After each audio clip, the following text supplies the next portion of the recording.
മഹോത്സവമായി ഇന്നും നടത്തുന്നത് ഞങ്ങളുടെ കർത്താവ്. അതുകൊണ്ട് ഞങ്ങളെ ആരും ഉപേക്ഷിച്ചാലും ദൈവം ഞങ്ങളെ ഉപേക്ഷിക്കത്തില്ല. അതുകൊണ്ടാ പറഞ്ഞത്, അവൻ യഹൂദന്മാർ അവനെ അടയാളം അന്വേഷിക്കുമ്പോൾ അവൻ സ്വത്രം ഹല്ലേലൂയ, ഗ്രേക്കന്മാർ ജ്ഞാനം അന്വേഷിക്കുമ്പോൾ ഞങ്ങളോ ക്രൂശിക്കപ്പെട്ട യേശുവിനെ പ്രസംഗിക്കുന്നു. സ്വത്രം. യേശുവിനല്ലാതെ ഒരു വ്യക്തിക്ക് ഇതുപോലെ സഹായിക്കാൻ കഴിയത്തില്ല പ്രിയരെ.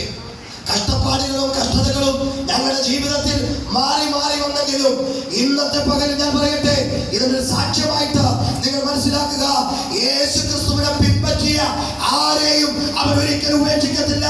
ഏത് മനുഷ്യൻ നിങ്ങളെ ഉപേക്ഷിച്ചാലും, ആരൊക്കെ നിങ്ങളെ തള്ളിക്കളഞ്ഞാലും, ആരൊക്കെ നിങ്ങളെ മാറ്റി നിർത്തിയാലും, എന്റെ കർത്താവ് നിങ്ങളെ മാറ്റി നിർത്തത്തില്ല എന്നുള്ളത് അവൻ സ്വത്രം ഇന്ന് രാത്രിയിലും ഞങ്ങളുടെ സാക്ഷ്യമാണ്. ഹല്ലേലൂയ. അതുകൊണ്ടാണ് ഇത്ര ധൈര്യമായിട്ട് വിളിച്ചു പറയുന്നത്. എന്റെ വാക്കുകൾ ഞാൻ ഇവിടെ നിർത്തുവാൻ ആഗ്രഹിക്കുന്ന സമയത്ത് സോറി പതിനെട്ട് കൂടിപ്പോയി. ഇപ്പോഴാണ് നിങ്ങൾ വാച്ച് നോക്കിയത്, ഞാൻ പറഞ്ഞ ഇതുവരെ നോക്കിയില്ല, അതിന്റെ അർത്ഥം സ്മൂത്താ പോയതാ.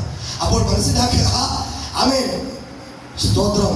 യേശു ക്രിസ്തുവിനെ സാക്ഷിപ്പാൻ ലഭിക്കുന്ന സമയമൊക്കെ നമ്മളെ സാക്ഷിച്ചാൽ, യേശു ക്രിസ്തുവിനെ പങ്കുവെക്കാൻ കഴിയുന്ന സമയത്തൊക്കെ പങ്കുവെച്ചാൽ, ഒരു ട്രാക്ട് വിതരണം ചെയ്താൽ, ഒരു പാട്ട് പാടിയാൽ, ഒരു സുവിശേഷം പങ്കുവെച്ചാൽ, അവൻ സ്തോത്രം നിക്ഷേപം സ്വർഗത്തിലാണ്, പ്രതിഫലം സ്വർഗത്തിലാണ്.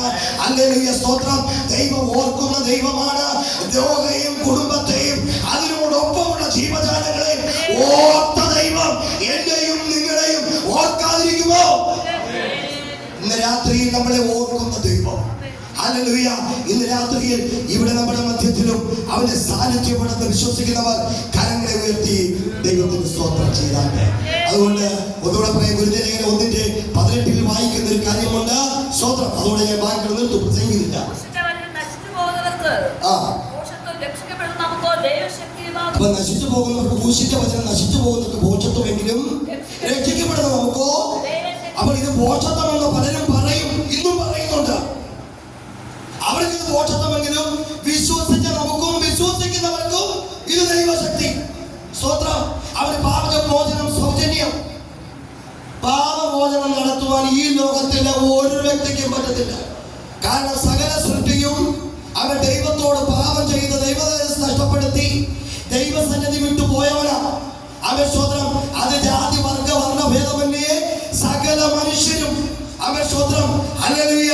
അങ്ങനെയുള്ള മനുഷ്യനെ രക്ഷിക്കണമെങ്കിൽ ഈ ഭൂമിയിലെ ഒരു വ്യക്തിക്കും കഴിയത്തില്ല എന്ന് കണ്ട സർവശക്തനായ ദൈവം തന്റെ പുത്രനെ അയച്ചു. അതുകൊണ്ട് തന്റെ ഏകജാതനായ പുത്രൻ വിശ്വസിക്കുന്ന ഏവരും നശിച്ചു പോകാതെ നിത്യജീവൻ പ്രാപിക്കേണ്ടതിന് അവനെ നൽകുവാൻ തക്കവണ്ണം ദൈവം ലോകത്തെ സ്നേഹിച്ചു. അപ്പോൾ യേശുക്രിസ്തുവിനെ ഭൂമിയിലേക്ക് തന്നത് അവൻ. സ്വന്തം മനുഷ്യന് മറ്റൊരു മനുഷ്യന്റെ പാപത്തെ ബോധിക്കാൻ കഴിയത്തില്ല. കാരണം മനുഷ്യൻ ജനിച്ചത് പാപത്തിൽ.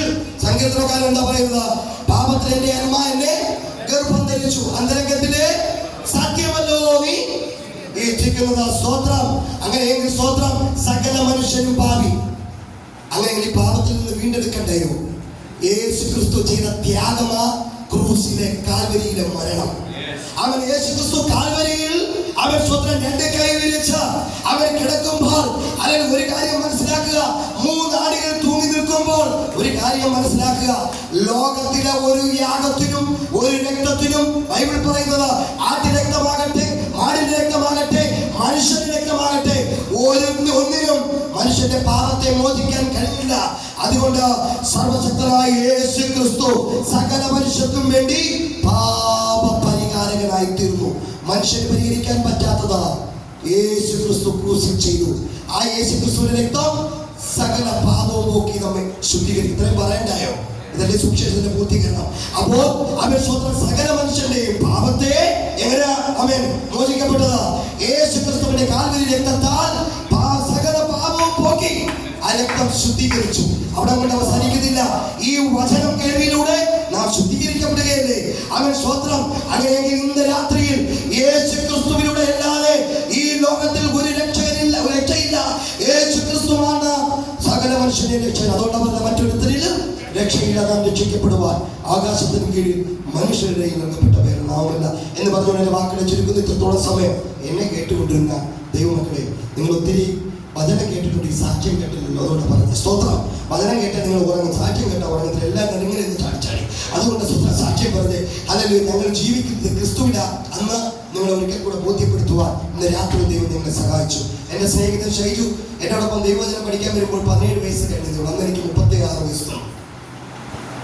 അന്നും മോനെ വിളിക്കും, ഇന്നും മോനെ വിളിക്കും. അതുകൊണ്ട് ആശയം മോളെ എന്ന് വിളിക്കും. സ്വാതന്ത്ര്യം അങ്ങനെ അപ്പൻ്റെ പ്രായം ഉണ്ടല്ലോ, 52 വയസ്സായി. സ്വാതന്ത്ര്യം ഇനി ഇല്ലെന്ന് പറഞ്ഞാൽ ഞാൻ അമ്മയ്ക്കത്തില്ല, അത്രയും പ്രായം എനിക്കുണ്ട്. ഞാൻ എപ്പോഴും പറയും സ്വാതന്ത്ര്യം.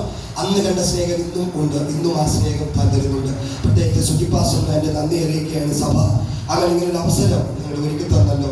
അവൻ സഭയുടെ അവൻ സ്തോത്രം അവൻ സെക്രട്ടറിക്കും ട്രഷററിനും എൻ്റെ നന്ദി അറിയിക്കുകയാണ്. അതുപോലെ എൻ്റെ കടന്നു വന്ന എല്ലാ ദൈവദാസന്മാർ, എൻ്റെ സഭയിൽ നിന്ന് കടന്നു വന്നവർ, ഈ സഭയിലുള്ള അവൻ സ്തോത്രം പ്രിയ അമ്മാവന്മാർ, സഹോദരിമാർ, കുഞ്ഞുങ്ങൾ, എല്ലാവർക്കും എൻ്റെ സ്നേഹത്തെ ഒരിക്കൽ കൂടെ അറിയിച്ചുകൊണ്ട് വാക്കുകൾ ചുറ്റുന്നു.